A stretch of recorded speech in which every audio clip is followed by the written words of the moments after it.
something na yun.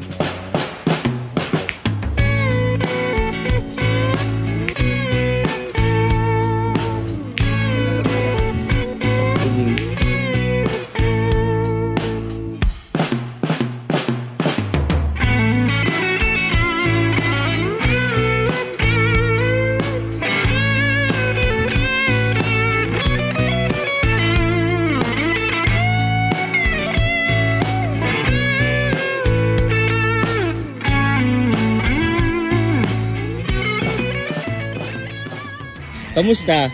Mas nice yung experience kaya. Ayan, mas nice daw ang experience kasi mas comfortable na daw as sa sinabi ni Sir Parang Dave. nagbabike ka lang na ano. Nice. Ayan. So yan ang magiging build natin if ever meron ng crash card. That's it. Thank you. Thank you, Sir Dave. Thank you. Thank you.